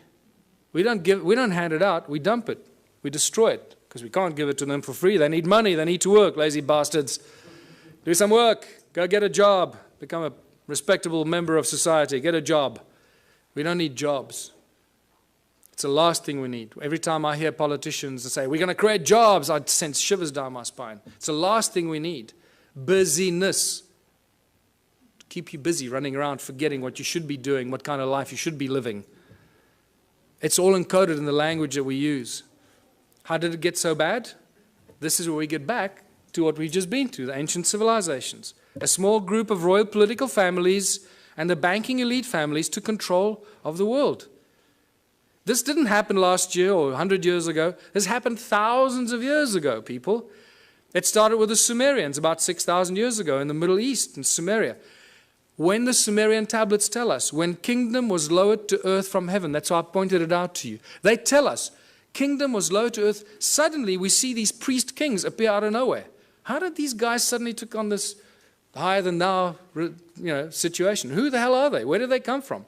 Oh, people lived happily, and suddenly one guy said, hold on, I'm going to be your king. You're going to have to work for me and pay taxes. Screw you, buddy. I don't know. So how did these priest kings in ancient times become so powerful? Because they were appointed by the gods. I'm not talking about God with a big G here. I'm talking about the gods with a small g, these arrogant pricks that came here and disturbed us on this beautiful planet. And what happened next after they appointed the priest kings? The most spectacular, miraculous thing happened. These priest kings created money. Money is not part of natural evolution. This is a complete misunderstanding of human history. Anyone that teaches you that has not done their homework. Money was maliciously introduced in ancient times as a tool of enslavement, the absolute tool of enslavement, and we are feeling the worst brunt of it right now. We are the guys, we are the civilization, we are the people in the history of this planet right now that can make a change. It's up to us what we do with this information and how we move from here forward. Today there are three main banking families, there are arguably a few more, but the big ones, obviously the Rothschilds, the Rockefellers, the Morgans, they control everything. They own all the banks in the world. How can I make the statement? Because they're the guys that bail out the banks when they go under. So they own them. It's simple, right? If you bail somebody out, you're going to own them. And you're not going to bail something out that you don't own, or at least that you don't control.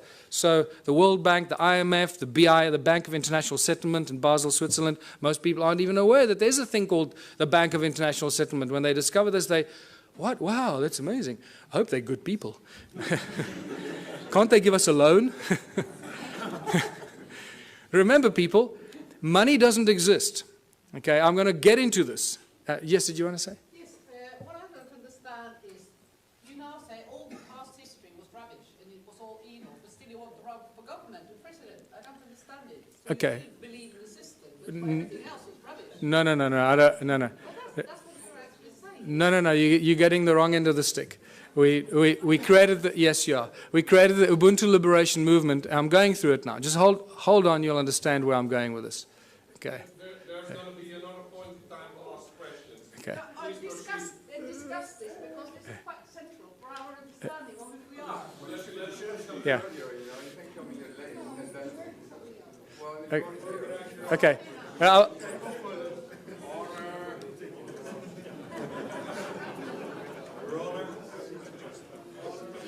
Don't worry, you'll get it. You'll get it by the time we finish here. I'm sure you will. The banking families own the world. It's simple as that. If you don't believe that, then you also haven't done your homework. So all the discussions we've been having, and I've been going into many of these discussions, money keeps coming up all the time. But remember, money doesn't exist. Money is just empty promises. There is no thing as money. In fact, for those of you that know, I've been actively involved in legal cases in South Africa against the banks. Not just the banks, against the central bank, the South African Reserve Bank, the Minister of Finance as well. I've even opened up a constitutional court case against the banks, the Minister of Finance and the Reserve Bank, which had an interesting ending. If we have time, we can talk about that. But it doesn't stop. 2 years ago, myself and a small group of other people, mostly Scott Kundell, started asking the banks certain questions. And we couldn't get answers out of them. And then we started doing research and realizing how it all works. And for the fractional reserve system, you all know that, or you should know that.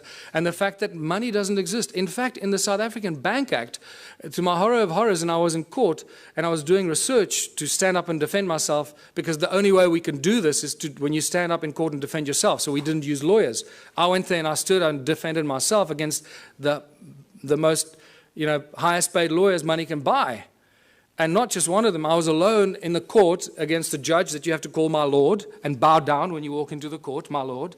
And you start realizing the cabal, ritualistic club that these people belong to. It's spectacular. They wear black robes.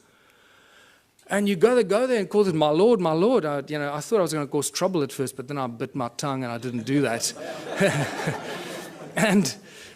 But what I found is that in the Bank Act in South Africa, and I'm sure the same goes for the rest of the world, there is no definition for the world money.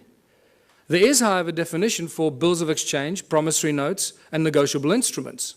And I realized the banks don't work with money. The banks work with promissory notes, bills of exchange, and negotiable instrument. And those are called liquid because they have value. They are the liquid, valuable instruments, negotiable instruments, that banks work with behind the scenes. And this becomes really exciting and interesting. So we started realizing we could create promissory notes and bills of exchange and liquid negotiable instruments as soon as they have our signature on it. And we started doing some of this, just causing trouble. Anyway, it didn't get us very far because the judges didn't understand this at all. They thought we were just causing trouble with the courts. But nevertheless, what we managed to do in the 3 Supreme Court cases that I defended myself against these banksters, we managed to get very important things out of the lawyers or the bankers. They admitted to everything we accused them of. We accuse them of breaking the contract law because they don't have what they pretend to loan. They don't have the money. Remember, in contract law, you can't lend something that you do not possess. So that was one of our arguments. So we said, well, the banks aren't actually banks because they don't own any money. And they admitted, yes, no, we don't own any money. So, okay, great. Judge, did you get that? And then we said, well, that means that you're an agent and you're not a banker, so you can't charge interest and you can't come after me because the contract is null and void. And then we realized that they securitize your signature. They sell every document you have, every document you sign with your signature on it and has a value on it is sold in a process called securitization. And this is a global industry. Global banking industry works with securitization. And they're very proud of it. They publish the securitization information on their websites. But then when you argue securitization in court, they deny it. They say, no, we don't know what you're talking about. No. And the judges don't go and do their homework because the judges are so blinded by the banks and the lawyers, they just follow. They just can't imagine that the banks could be lying. So they agree that they practice securitization. Well, first of all, they denied that there is anything called securitization. They accused us of being fanciful and making things up, and that they didn't have money to lend. We accused them of not having locus standi or any rights to start the action against you because they sell your documents and your contract to a third party called a special purpose vehicle. And that special purpose vehicle company is a third party that takes complete ownership of your property, your car, your credit card debt, your overdraft. Everything is securitized by the banks because they don't have money. That's how they make money for themselves. It's all shuffling paper and bookkeeping entries and selling empty promises. And this is how junk bonds are created, because once you haven't paid on your bond, 3 months after you haven't paid on your home loan, your bond, that goes stale. What the SPV does, they then claim insurance on it and they file it. So the SPV gets paid, the bank has been paid the moment they sell your signature to them. Everyone's been paid, but you keep paying for your home loan for the next 30 years. The moment you stop paying, the bank comes after you, says you owe us money. There's a contract, my lord. See, he signed a contract, he owes us money. And the judge doesn't for 1 second say, well, hold on, let's look at the validity of this contract. Do you have rights to this contract? Who owns the property? So this has now been exposed. We are this close in South Africa. Myself and Scott Kundle from New Economics Rights Alliance, we're this close from bringing down the banks. Yes. This close. Yes. So,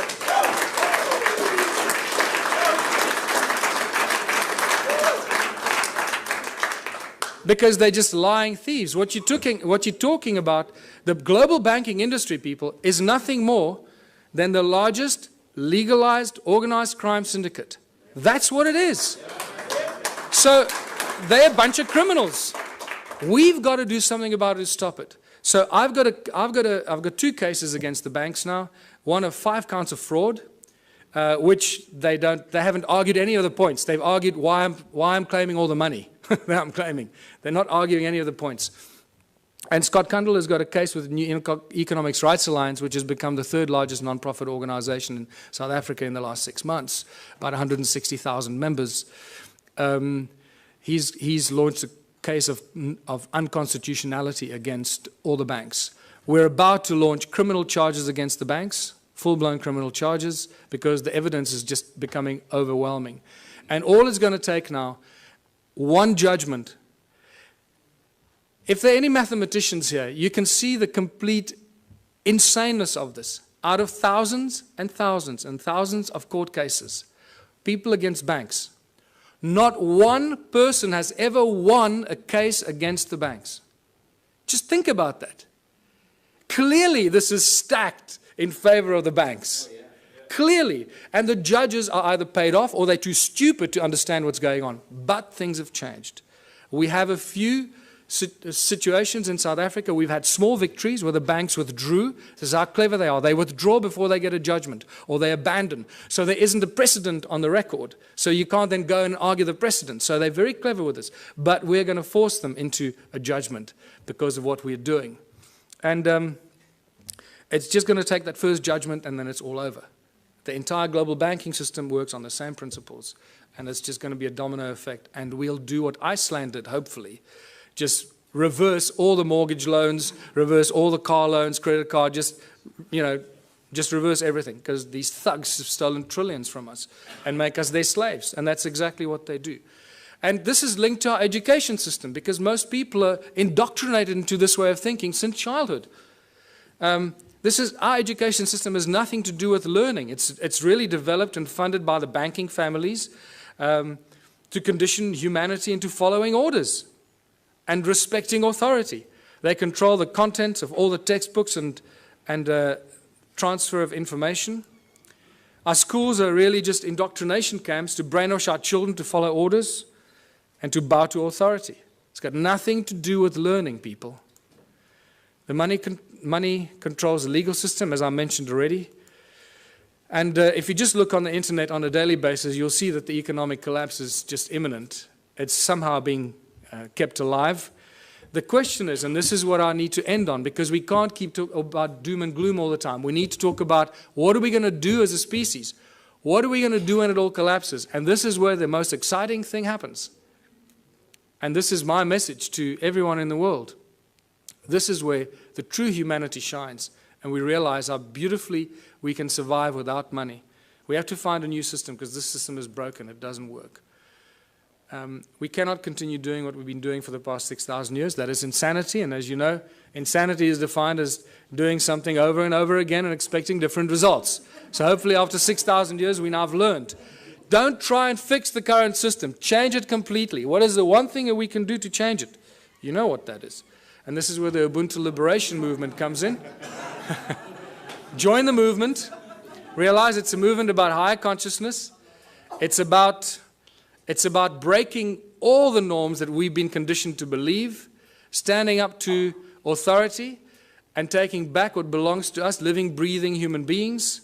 The Ubuntu contribution system, I called it contributionism in 2005 when I first started writing about it. Completely new social structure, abundance for all. It's based on ancient knowledge when they didn't have money, where everyone contributes their natural talents or acquired skills for the greatest benefit of all in the community. It's a simple system.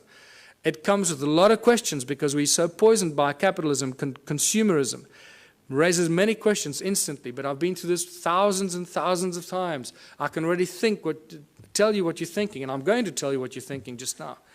It goes back to the African roots called Ubuntu.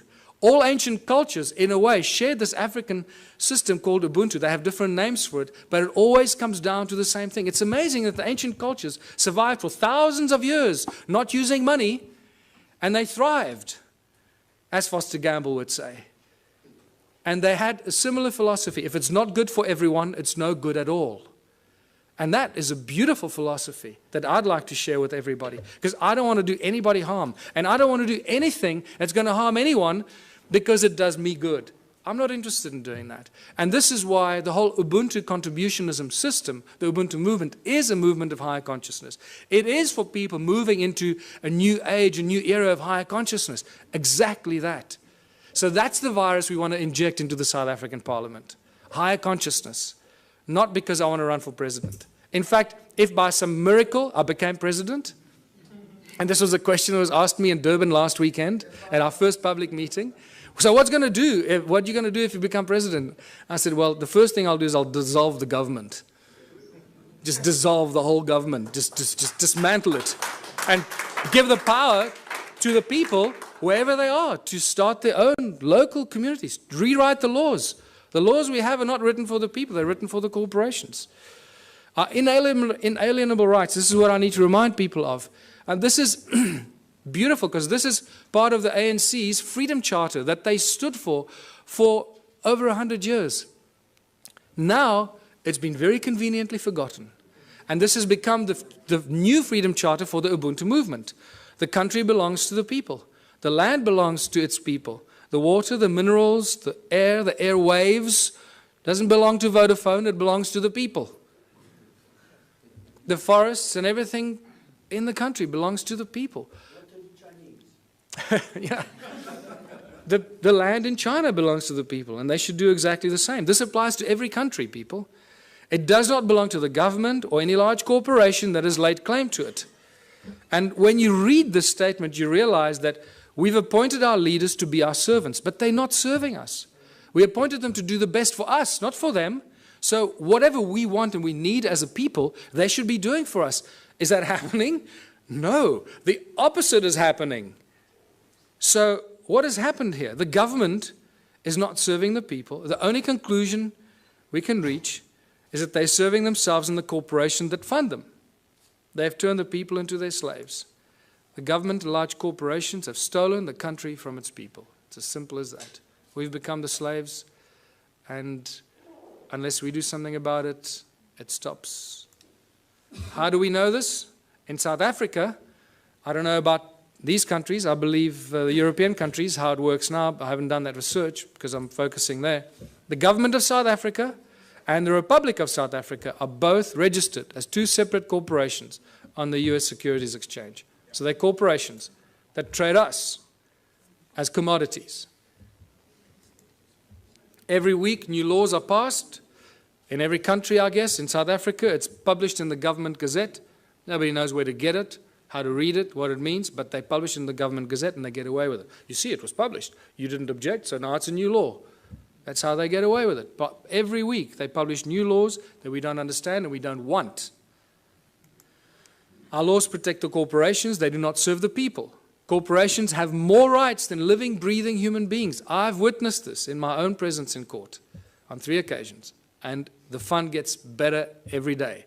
Because, you know, for those of you that have been following some of what I've been doing, 2 weeks ago, our legal advisor, Raymond Dix, was attacked in his house by 10 armed men, tied up and held at gunpoint for 3.5 hours while they ransacked his office, his home office. They made it look like a robbery, but when they left and very carefully removed his computer, his hard drive, his backup hard drive, and his secondary hidden backup hard drive, which they knew exactly where it was, they left with only 2 other things. The legal files pertaining to my actions against the courts, the banks, and Scott Kundal's files, New Economics Rights Alliance, the Ubuntu movement, my movement, and New Economics Rights Alliance. Those are the only files, legal files, that disappeared. So it's very clear what's going on here. The banks hit us where it hurts most, that our nerve center removed all our research, documentation, and files, but we had backups elsewhere.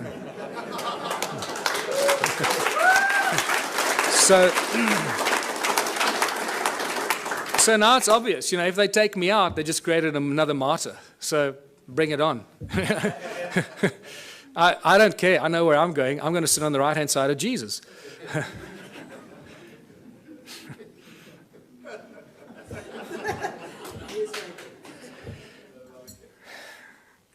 We need a whole new legal system written for the people, by the people, not by the corporations and the governments that want to schneid the people into the ground. Everything in South Africa and in other countries belongs to the people. Eskom, for example, is the electricity supply giant. It supplies most of Africa with electricity. All the installations of Eskom belong to the people. The coal they use that they get out of the ground to charge us for the electricity belongs to the people because the coal belongs to the people. Sasol is the coal to liquid petroleum company. That was paid for by the taxpayer. The technology was developed from German technology in the 1920s. That was paid for by the South African taxpayer, all the early installations for Sasol. So all the fuel that we should be driving on in South Africa, we should have virtually for free, because all the components belong to the people. The railways run every day, but they don't transport people. They transport coal and wood. Everything for the corporations, nothing for the people. You can't catch a train anywhere in South Africa. And so it goes. The forestry, the minerals. Forestry, between Sappi and Mondi in South Africa, they own more than 1 million hectares of land that they somehow managed to take possession of. Who gave it to them? The people didn't agree to give it to them, but it belongs to them. So you can see how this theft of the land and all the inalienable rights of the people of the land have been stolen and given to corporations. So the government and the large corporations have stolen the country from its people. It's obvious. What do the people need? This is where we start seeing the beautiful side and how simple things can be. What do we need? We need food, water, love, friendship, homes, tables, chairs, knives, forks, gardens, clothes, technology, healthcare, arts and culture. We need everything that each and every one of you can imagine and beyond. We need everything, and we should have all of it, because there should be no hurdles to achieving this and having that, right? We do not need money. Did you see money anywhere in that list? No, we don't need money. Money gets in the way. Money is the obstacle, is the hurdle to all progress. Money does nothing. People do everything. People plow the lands, grow the food, build the bridges, build the rockets, solve the mathematical equations, create the technology. People do everything. Money does nothing. Money is just the obstacle to all this incredible progress. People create the arts and the culture. Money does nothing. The origins of money goes back to Sumeria once again. These Sumerians, the first forms of money were really little clay tablets. They were tokens of exchange. And then eventually they started minting them, as you know. So for millennia, great minds have stood up against the abuse of humanity through money. It's not something new. Julius Caesar stood up against the money, the powers of money. It took back from the money changers the power to coin money and minted coins on benefit of all. With this new plentiful supply of money, he established many massive construction projects and built great public works. And we all know what happened to Julius Caesar. St. Thomas Aquinas in 1225 said that the charging of interest is wrong because it applies to double charging, charging for both the money and the use of money. In fact, church law in the Middle Ages forbade the charging of interest on loans and even made it a crime called usury, which we know very well today. And even Jesus in his last year of life, probably the only physical force he ever applied was threw out the money changers out of the temple because they were abusing the people. And this is by far the most cutting statement made in recent times, Thomas Jefferson, because this is what we find ourselves in today. I believe that banking institutions are more dangerous to our liberties than standing armies. If the American people ever allow private banks, remember all our banks in the world, are virtually all the banks are private banks, private corporations, whose interest is making profit at all cost. So if the American people ever allow private banks to control the issue of their currency, first by inflation, then by deflation, the banks and the corporations that will grow up around the banks will drive the people of all property until their children wake up homeless on the continent their fathers conquered. That's where we are standing today. All over the world, this is the situation we're in. Money is the obstacle to all progress. It does nothing for society. It is the absolute tool of control by those that control the issue and the printing of money. That's why when I say they own the world, they do. They literally, physically own the world and each of one of our asses. It prevents the natural flow of free energy. And that is very important to this weekend's activities here. Money prevents the natural flow of free energy. So I beg you, everyone present here, remember, it's about free energy, not I'm going to make $1 billion out of this energy. Give it away for free. It'll come back to you in ways you cannot imagine. Do that one thing for humanity. If you find any source of free energy, don't try and make zillions out of it. It will kill you or they will kill you before you can get it out there. Money is the primary cause for the 7 deadly sins. We all know the 7 deadly sins, or have we forgotten them already?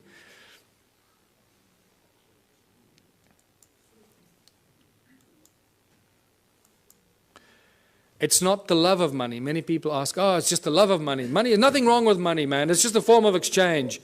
You know, we're so poisoned that we try and argue for it. We try and defend it. That's how poisoned our minds have become. It's incredible. It's not the love of money. It's the mere presence of money that causes all these problems.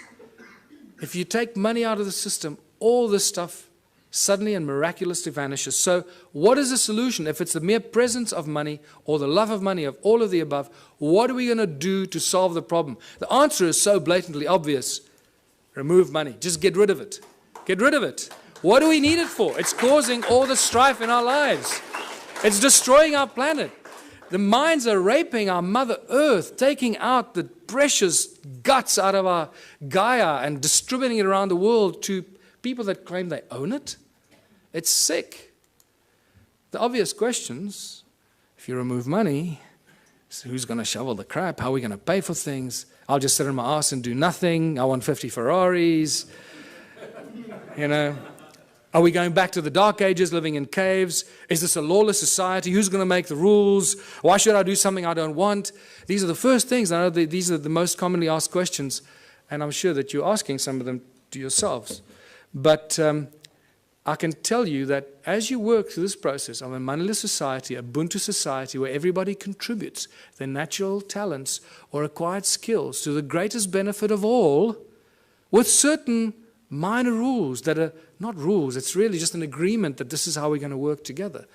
The moment you start working in that kind of community, the abundance is so spectacular that we, right now, cannot imagine it. It is not possible for us to imagine it until you start immersing yourself in this kind of thinking. And I call these the Ubuntu communities, as I said, where everyone contributes their natural talents or acquired skills for the greater benefit of all in the community.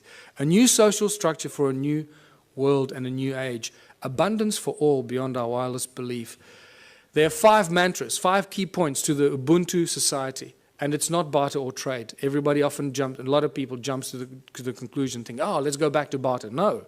He who has more to barter or trade will eventually rule the roost. So you can't go to that system.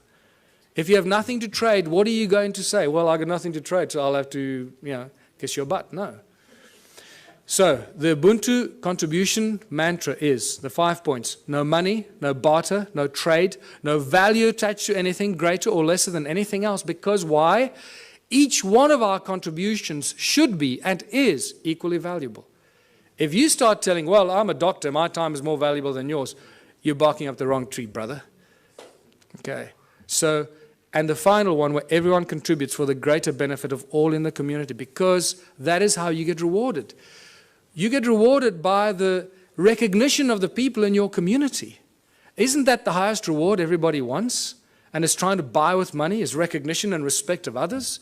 In essence, ultimately, that's what most people really want, is just to be loved and recognized for what they've done. And they think they can use money to do that. And then when they make a lot of money, they get zillions in the bank, then they suddenly realize, oh, well, nobody loves me anymore. They all want to take my money. So let me spend my money and then people will love me. And that's generally what happens when they start paying for things and people love them more, when they start giving it away. So, united Ubuntu communities. In unity we thrive and anything is possible. Anything is possible. A world without money. There's no crime, no envy, no gluttony, no greed, no hoarding, no hierarchy. And the whole Ubuntu movement and the Ubuntu party has no hierarchy. Communities look after themselves. We have no central government. We don't have any central assholes trying to tell you how you should be running your life. No obstacles to any kind of progress, because the solutions are simple and there are many bright minds here.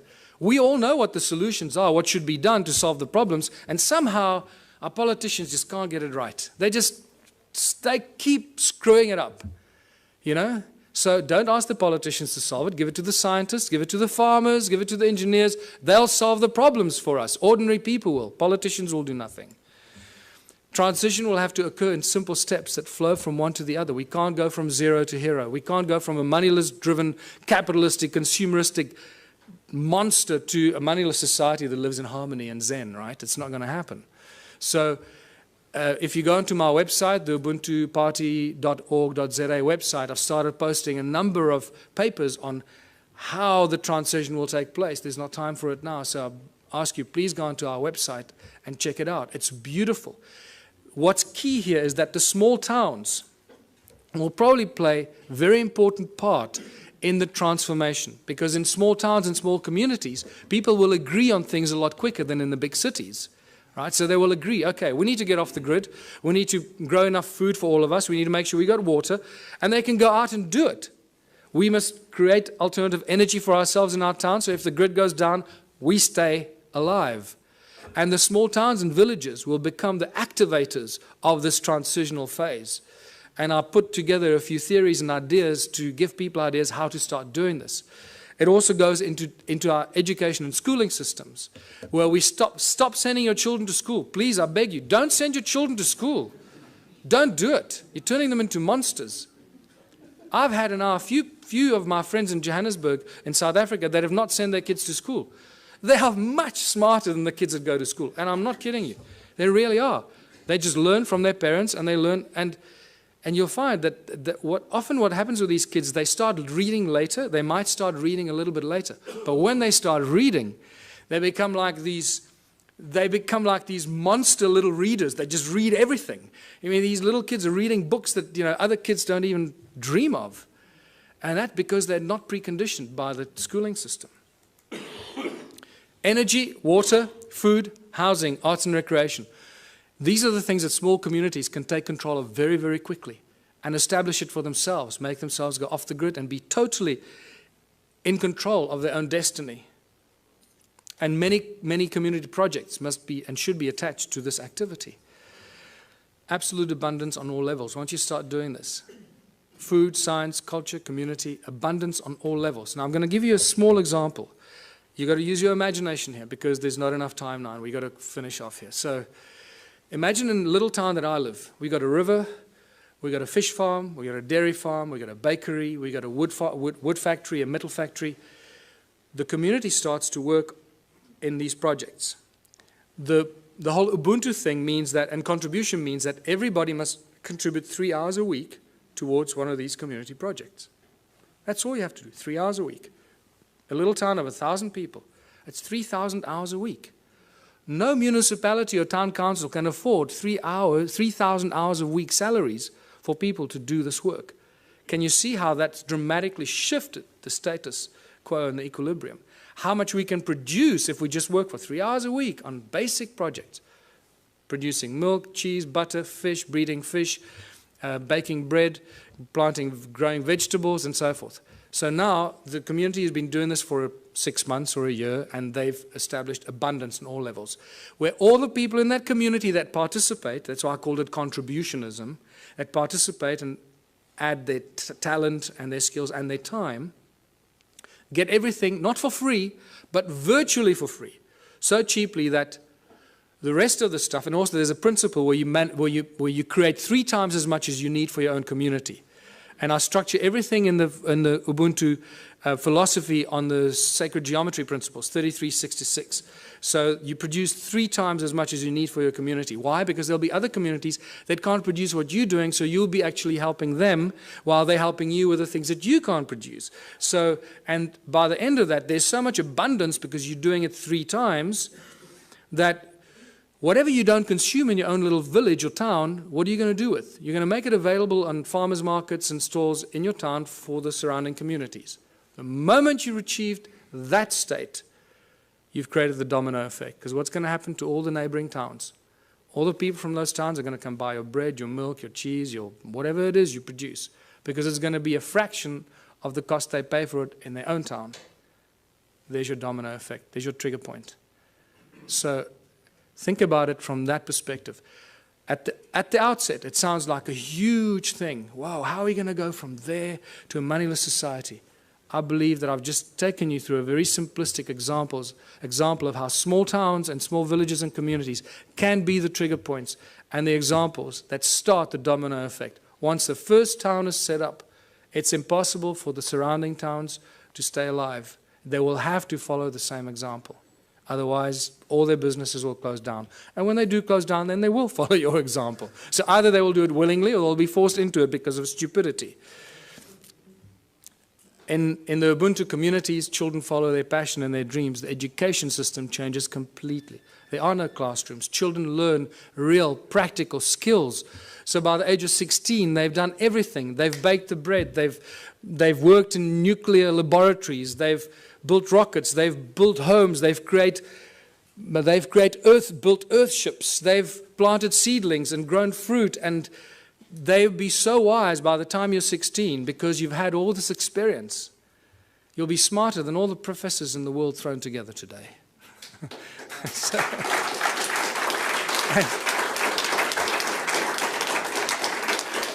Take any school leaver today, put them on a farm, put them anywhere into a practical solution.